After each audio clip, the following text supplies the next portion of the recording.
Okay, I'm going to start off again over here with this part of here. So we will be covering in today's show the double top here, diamond top pattern. And I'm just going over the 𝗵𝗍𝗍𝗃, the key events of the week. So consumer confidence data on Tuesday, home sales on Wednesday, Q4 2022 GDP data on Thursday. This is definitely the most important one to focus on from an economic standpoint. It is going to affect whether the US is going into a recession or not. We'll cover that in the show. And then we have the Treasury Secretary Yellen, which speaks on Thursday, and PCE inflation data on Friday. Then we have 4 Fed speakers, which are going to be speaking during this week, which is, of course, going to cause market volatility. So the name of the game for this week is expect volatility, and don't be surprised if you do see the market pull back. It is something that should be expected. As for major events within the crypto market that are coming up, I think the main ones to focus on over here, so you got a whole lot. I think focus on the 𝗬𝗏𝗧 chain launch over here, which is going to be at the end of March. So check that one out. And then the other one is 𝗬𝗿𝗀. 𝗬𝗬 has an airdrop campaign planned for the first week of April. That means that 𝗬𝗬 also could potentially run. And then we have the whole zk narrative, which is also coming up. So we'll cover all of that in today's show. But I wanted to first start off with what's going on in the US. And you have here from the Bitcoin archive breaking, the Fed have rejected 𝗕𝗍𝗵𝗃 Bank's request to join the Fed system because of its focus on Bitcoin. So here it says in their basically filing, offering products and services related to the crypto asset sector, which presents heightened illicit finance and safety and soundness risk. So this operation choke point is still in full force, and you'll see that slowly but surely other jurisdictions will start to open up towards to become friendly towards crypto, and crypto will just end up moving. So it's, if anything, just an opportunity. It's currently means that price is not rallying as aggressively as maybe it would have had this not happened. And this is the same thing.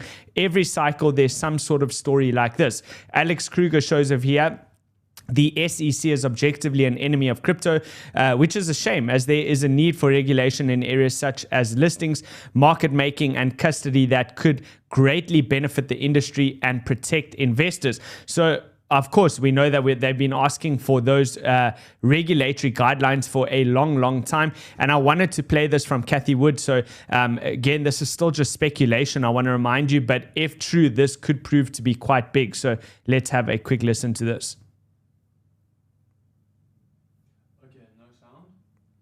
No sound. Okay, guys, we're testing a new streaming software, so no sound.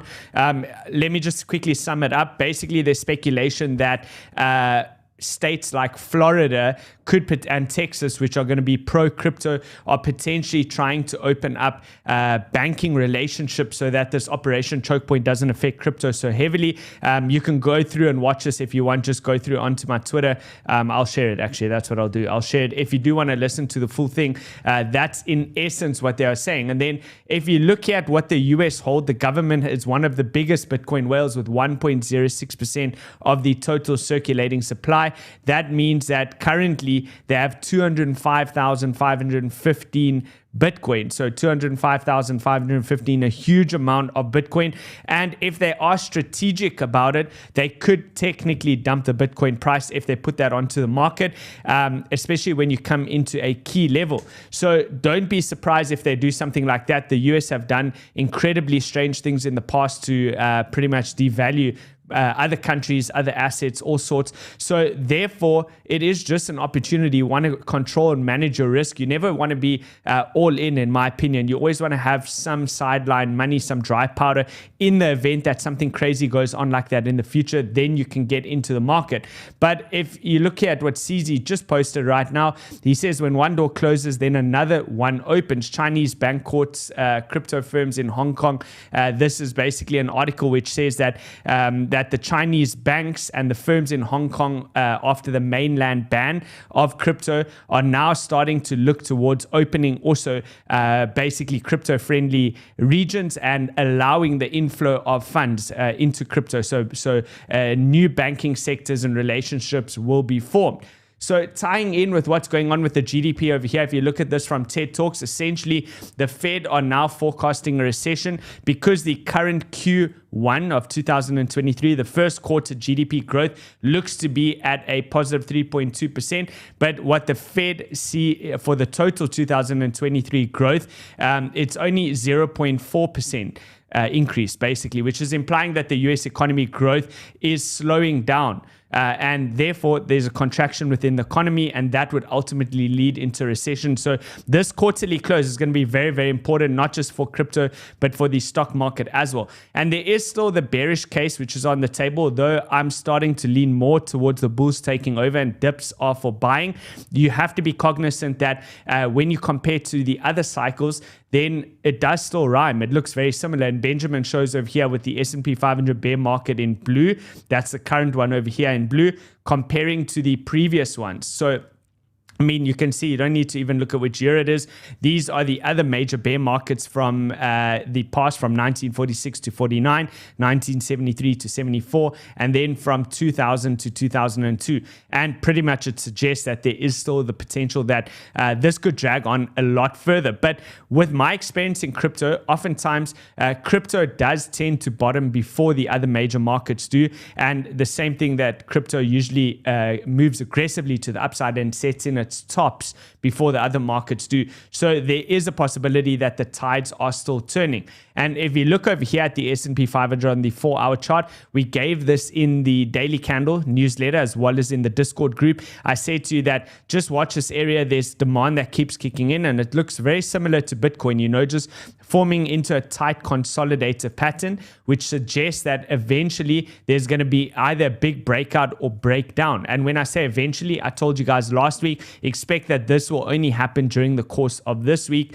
And look here, if you move this cursor forward, pretty much it meets the apex around the 30th of March, which we know is going to be big options expiration dates as well, which affects the market. They need to close out those massive options that have been running for the whole year.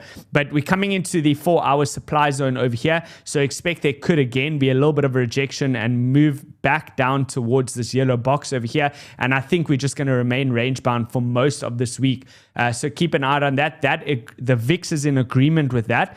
So the VIX shows the volatility for that S&P 500. Remember, generally, as the VIX contracts into this box, it doesn't spend too much time over here. It gets into this box, and then once it starts to move towards the upside, and increasing VIX is usually additional volatility in the market, but towards the downside. So you can see anytime you reach the risk line, which was around 30, that presented a buying opportunity in both the stock market and crypto.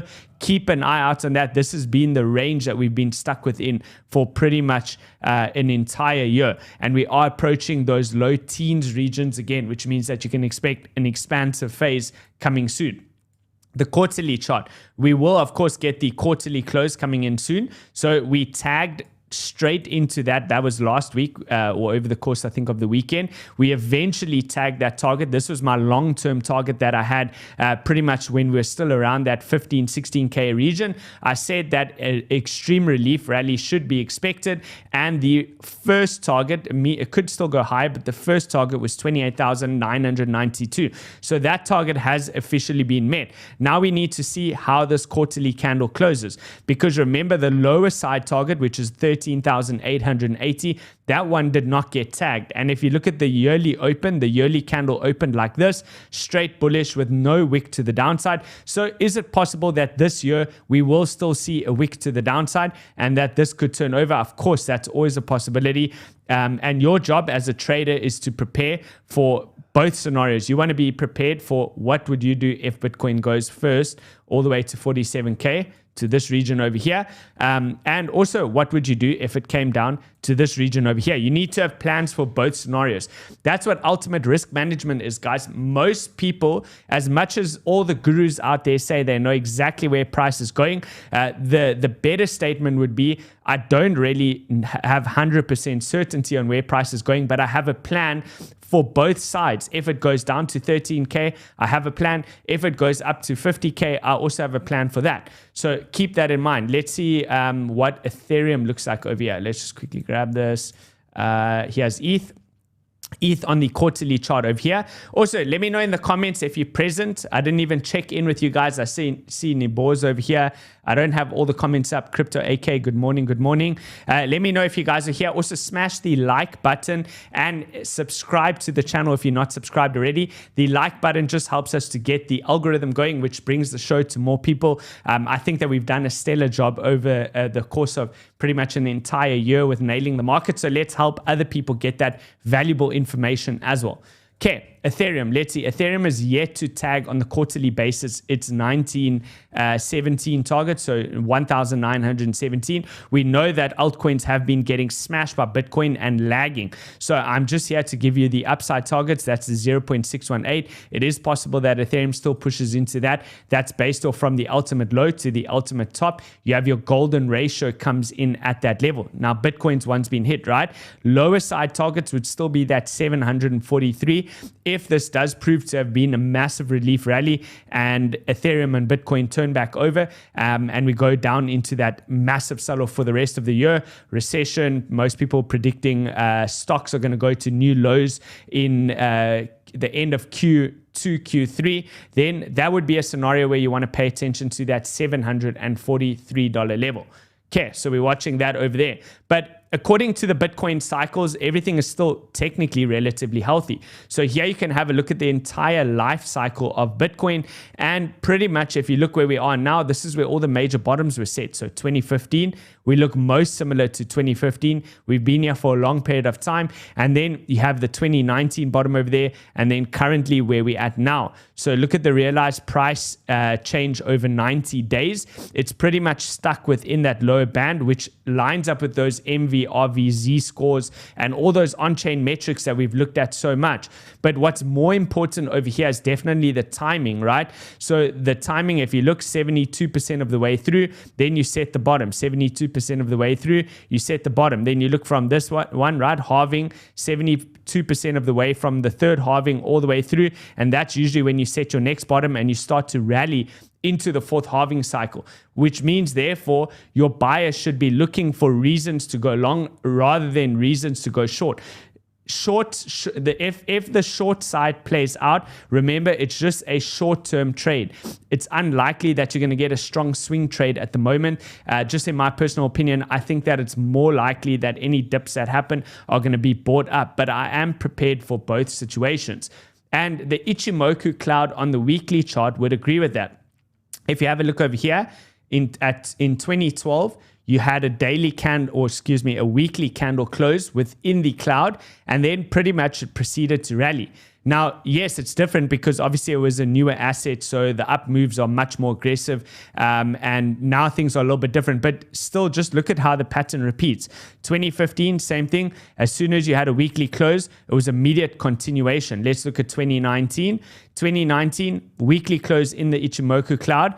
Small pullback in the following week, which is what I'm saying now. Any little pullbacks that you have are opportunities to get into the market, and it continues to move on up. And here we are in 2023. We just had our very first weekly close within that Ichimoku cloud, which suggests that as long as this cloud holds, any pullbacks, which you can see the wick has already pulled back there, those are opportunities to build your long-term positions.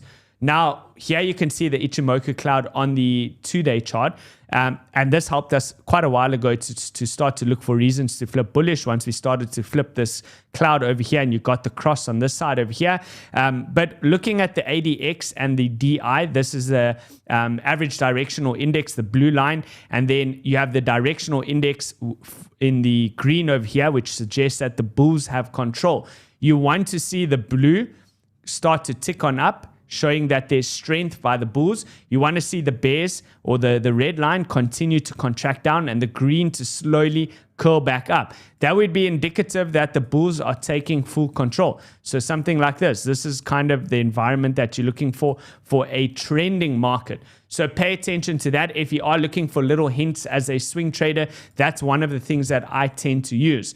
Another thing that I like to look at is definitely from TED Talks Macro is the global liquidity cycle, which is on the rise again. You can see back to where markets were in mid-January earlier on this year. And I'll show you the live chart in a moment.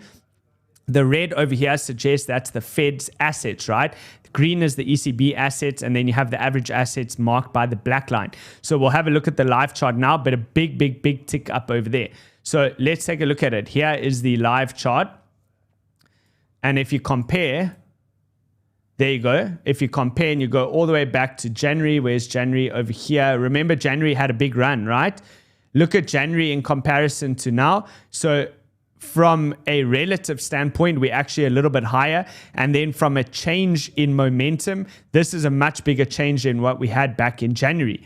The ECB as well, the ECB is still yet to turn back up, but overall the global liquidity here is continuing to rise ever so slowly. Here's the net US dollar liquidity. We said for a long time we want to track this line and see it start to trend up aggressively. You also have over here a change in the stablecoin supply. So do you see that over there? Tether minted a whole bunch of coins, and therefore this has stopped with its strong down trend over here and started to move sideways, consolidating. We're looking for that to continue to tick up for the market to remain healthy. So there you have it. The USDT market cap has started to rise, but what is important to denote over here is that this has to be taken with a pinch of salt. You need this trend to continue in order for the market to continue aggressively towards the upside, because if you have a look over here, when price was stuck within a range and we had our major breakdown, so that was around, this is when price was at 48K. Have a look over there. USDT market cap was at all-time highs, right? We're pretty much nearing that same level when we set in those major tops. If that USDT supply starts to turn back down, or the market cap starts to turn back down, then that could be pressure down for price. So these are things that you need to be very careful of. Okay, next. The price action over here using the 4-day chart with the short, medium, and long-term moving average. This is basically suggested that you want to be fully long. As you can see, we have closed our first 4-day candle, which came in line with the previous day. So at that support level, this is at 27,482, right at support. You don't want to see this start to trend anywhere below that level again. You actually want to reclaim that yellow as soon as possible. Failure to reclaim that suggests that there might be a deeper pullback, and your next target is going to be the green moving average at $25,000, which, as you guys would know, lines up with the range high, right? That lines up with the range high. So that's one area of interest that we're watching. The other thing that could add pressure to the downside is, of course, the US dollar. We have a reversal candle over here coming off of a very key level. And now you need to see if the DXY, the DXY, lines up with this key yearly level. If it gets back above that zone, so like this, you want to watch this. If it starts to push up and reclaim and hold above this key yearly level, the key yearly level is 103.49. So if it holds above 103.49, that would be indicative that the dollar is probably going to catch a stronger bid, and then you're going to move again from level to level, 104.8. After that, you're moving to 107.16, which would provide a little bit of downward pressure for risk on assets. Okay. Now, one of the narratives that are going to be playing up depends, of course, on how the overall crypto market runs. But as long as Bitcoin can at least consolidate sideways or slowly grind on up, then the zkSync token is going to be confirmed, and that could be a potential narrative play. So you want to look into the ecosystem within the zkSync ecosystem. So looking over here, here are some of the micro cap coins. Now, I'm not even going to read these out. If you want, you can go and screenshot this and go and have a look at some of these coins because this is not financial advice, guys. These are micro caps. I'm simply telling you that you could place a smaller than 1% bet on a couple of these coins, less than 1% of your portfolio, and you split it amongst these coins. If the ZK narrative does start to heat up, these coins are probably going to move quite aggressively to the upside. The same is true if Bitcoin doesn't run and Bitcoin starts to sell off. These are going to get absolutely nuked to zero. So I hope I'm clear on that. Understand that these are risky plays, but here are the tokens. Feel free to go and look them up on CoinGecko. Okay, next, let's move on. If you do look at the 𝗬𝗏𝗏𝐻 chart, which is kind of a proxy for how the market cap, or at least the altcoin market, is doing, then you can see that it's at 0.063. It's coming straight onto that trend line. We've spent many days since last week. We've been looking at this, and we're yet to have a reaction off of this zone. So far, it looks more likely to break down at the moment because I'm not seeing much demand kicking in around this area. You only have a couple of wicks. The rest have been body closes underneath there. And the more you consolidate sideways against this region, the more likely it is that you're going to break down. If you do break this down, then you want to look down towards that 0.05 level. Percentage drawdown, that's going to give you about a 15 to 20% drawdown on your altcoins. That's against Bitcoin, right? So if Bitcoin goes down 10%, these altcoins could go down pretty much double that. Okay, next. Let's have a look over here at the ETH chart on the, if you're having a look at it on this range over here, it looks very, very similar to Bitcoin. We're looking to establish new ranges. I'm going to give you the Bitcoin levels in a moment, but still hanging around this area. Once you see Ethereum, if Ethereum does start to roll over and it starts to hold underneath this range over here, so it starts to roll over like that, if it gains what we call acceptance. Acceptance means it holds underneath and it can't get back above. That's your indication. You definitely want to be cutting your positions because you're probably going to revisit all the way down towards that 1400 level, possibly even that 1200 level at a later stage. However, if it can continue to hold up for the rest of this week, then and it proves acceptance above this level, then your next target becomes 2023. So we're just playing everything from level to level. Most of the altcoins have been hit quite hard. GMX, we gave the short trade in the Discord group over there. You can see it's almost reached maturity. It's almost hit its final take profit. So keep an eye out on that. Most of the altcoins, though, are suffering. They are either at their mid-range or retracing all the way back down to range lows. So there is Litecoin. He has Compound nearly at range low. Solana's had quite a tough time. It's got a lot of resistance, guys. Strong down trend line over there, down trending trend line. You got the strong horizontal level over here. Failure to break above. It's just rejection after rejection.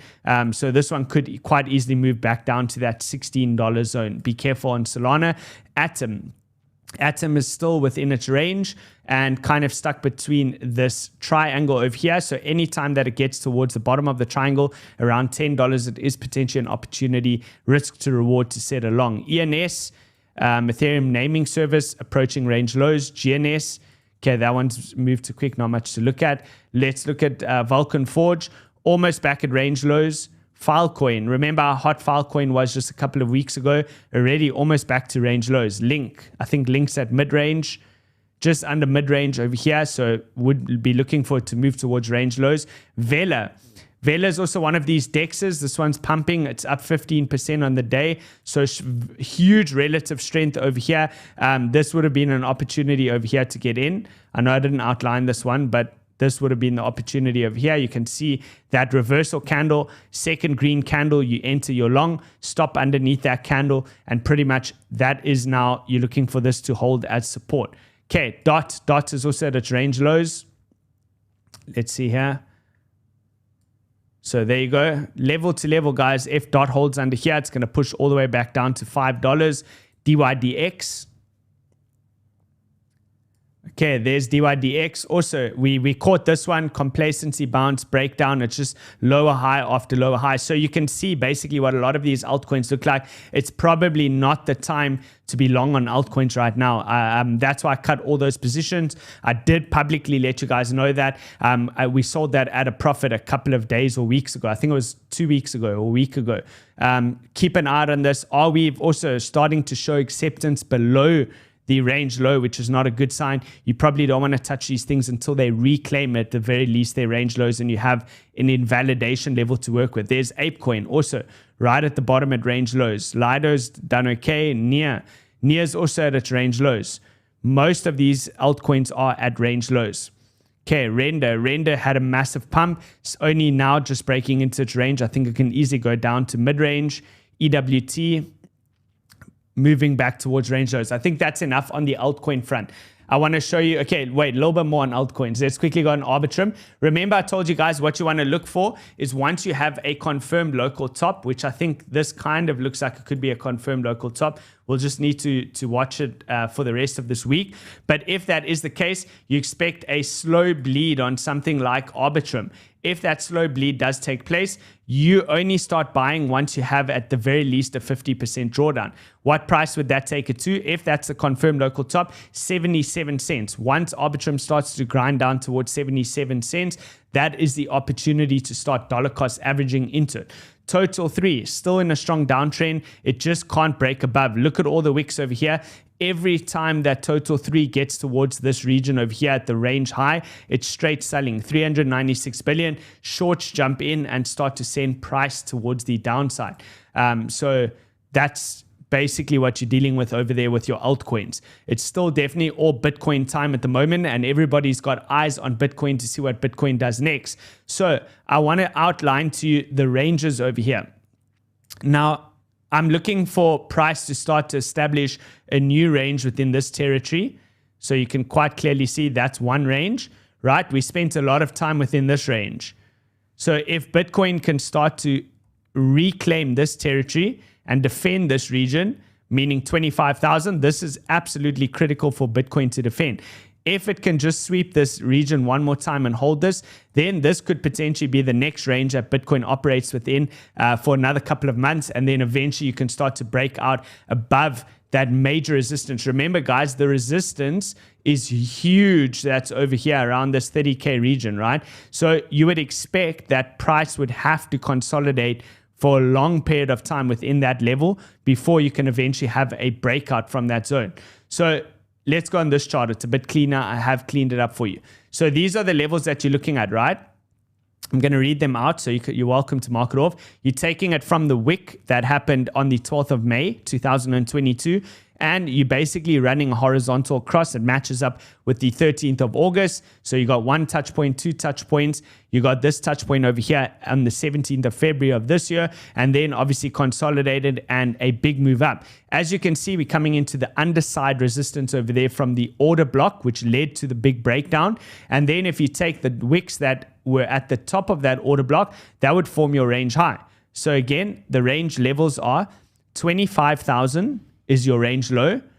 Then you got your range high at 32,300 right at the top over there. And then you take your fib tool, right? You mark out the midpoint, which is coming in at 28,500, which is pretty much where we keep projecting. So zooming in, you can see over there, every time we come into that mid-range, sellers jump into the market. Now, the one case for a spike up to 33K would be obviously to wipe these stops out. So the question is, what comes first? Do we go down to 25K first to retest this and then mount another attack? Or is it just going to be a big move up, consolidate, big move up, consolidate, and then another big move up? Now, what I would have to say about this is taking quite long. This should have happened sooner. So I'm starting to lean towards we're going to have a pullback first before we have a big spike up. I do still think that this target gets hit at the around that $33,000 level. So if you have the patience to hold on, then you could technically still hold your longs. I would be looking to capitalize on this if it does pull back. So I'll give you the levels now.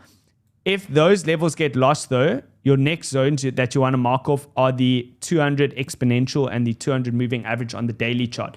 Now, you can see this is a healthy sign. We've reclaimed it. They're starting to angle back upwards, and those will be moving up over time. So what bulls want to see price consolidate within this region and just hold this level. And then again, as mentioned, stay within this range. If they can do that, these moving averages will track up, and this will create a strong base level of support, which should hold. So timing wise, if it follows the trajectory I've just given, you're looking at another quarter of ranging, because that comes into where? June, July, right? That means for the next quarter, you could technically still just be stuck within a new range as opposed to the low ranges that go down to 18K. Let me know in the comments, does that help? I hope that helps. I hope I explained that nicely. I'm going to give you the levels now, which if there was a pullback where you'd want to buy. So, okay, firstly, prices holding that 9 EMA on the daily chart. The 9 EMA, you can see when you get into trending moves, has been quite an important EMA. Wicks into it up, holds it. So you are still currently holding those levels. if that breaks down, my next area of interest is the 34 exponential moving average. The 34 EMA is currently moving up. Now, it lines up as well with the range high. And this is also, if you have a look over here, an inefficiency where you're looking for that region to get filled from this big move. That means $25,000 to $26,000 is you're looking for a quick spike and reclaim of that level. So if price sells off and comes into the zone, you want to see it quickly reclaim and get back above. That would have been a dip buying opportunity. Because now if you look at price action, we have a higher high, but we don't have a higher low. So this was quite challenging price action for a lot of people because you had lows, higher high, higher low, higher high, and then you just went straight into a low, low, straight back into a higher high. So like a big whipsaw effect. So pullbacks, you're looking for the next one to be a higher low. Okay. You have a divergence that's still been built up over here. So you can see price going up, RSI trending down. Watch for the retest of that trend line with the RSI, and maybe that will lead to that one more spike up. Now, if you look at the pattern that I've just shown you over here, the diamond top pattern, it's not necessarily a nail in the coffin. And the reason why is if you want to look at this statistically, this is from the patternsite.com, you can actually see what the upside potential is from these patterns as well as the downside potential. You can see the hit rate, how often they come right, etc., etc. What I mostly focus on is the win to loss ratio. So what is the hit rate of that? If you look at this, it's only got a 28% hit rate. So 24 out of 63 of these basically work out and the rest of them fail, meaning that it's got a 28% hit rate. So what does that mean? What that means is simple. Like, you can kind of play this two ways, right? If this is going to play out, it's going to be a distributive pattern. So you got the diamond top pattern over here. It's going to be distributive. Your target, which you measure from here, B to D, take it from there, wherever it starts to break down to the bottom, would mean 25,258. You can see the way that lines up, right, with everything that we're looking at here. That's 25,500. So it's going to be within this level that we're watching. Okay, next. However, this is what I would say regarding this. If you've been long for a long time and you were longing somewhere down here, then you're probably better off by just raising your stops and making them a little bit tighter. So something like this. Let's quickly make that big. So what I did is originally we had this move, broke down. When it came here, once we had those candles close, then I was looking for what could be a potential range. I'm going to show you that range now. So I said, okay, cool. I'll put my stop loss underneath here. Now you remember, as price action moves, these patterns can morph into other things. So what first looked like it was basically a range with the range high, range low, like this. Let me just show you. What first looked like a range like this, range high, range low, started to form into this rare pattern, the diamond pattern. And you can see it. It's holding perfectly.